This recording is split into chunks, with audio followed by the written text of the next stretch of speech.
안녕하십니까. KBS 9시 뉴스입니다. 이재명 더불어민주당 대표의 위증교사 혐의에 대한 1심 선고가 나흘 뒤 다음 주 월요일입니다. 법원은 이번에도 생중계나 촬영은 허가하지 않고 경비를 강화하기로 했습니다. 이 대표는 지난주 선거법 위반으로 징역형이 선고된 데 불복해 오늘 항소했습니다. 첫 소식 이호준 기자입니다. 이재명 대표의 위증교사 혐의에 대한 1심 선고 공판이 나흘 뒤 열립니다. 이 대표는 지난 2018년 경기도지사 선거 당시 이른바 검사 사칭 사건에 대해 누명을 썼다는 취지로 말해 기소됐고 재판 과정에서 증인 김진성 씨에게 거짓 증언을 요구했다는 혐의를 받고 있습니다. 도감이 있었다는 얘기를 해주면 딱 제일 좋죠. 실제로 그때 비서였으니까 이게 이제 그때 당시 사건을 다시 재구성하자는 건 아니고.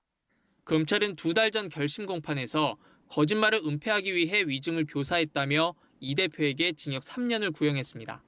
이 대표 측은 있는 그대로 말해달라고 했을 뿐 위증을 요구한 적이 없다고 맞서고 있습니다.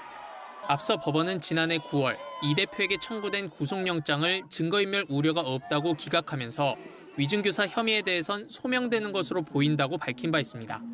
또 김 씨는 앞선 재판에서 자신의 위증을 인정했습니다.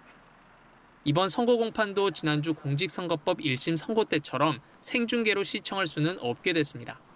재판부는 관련 법익과 관련 사건의 진행 경과 등을 고려했다고 밝혔는데 생중계로 인한 혼란을 막기 위한 조치로 보입니다. 보안과 경비는 강화됩니다. 법원 일부 출입문을 닫고 보안 검색을 강화하기 위해 보안 요원을 증원할 계획입니다. 선고 당일 청사 주변에 7천여 명이 모일 것으로 예상돼 경찰 인력도 곳곳에 배치될 예정입니다.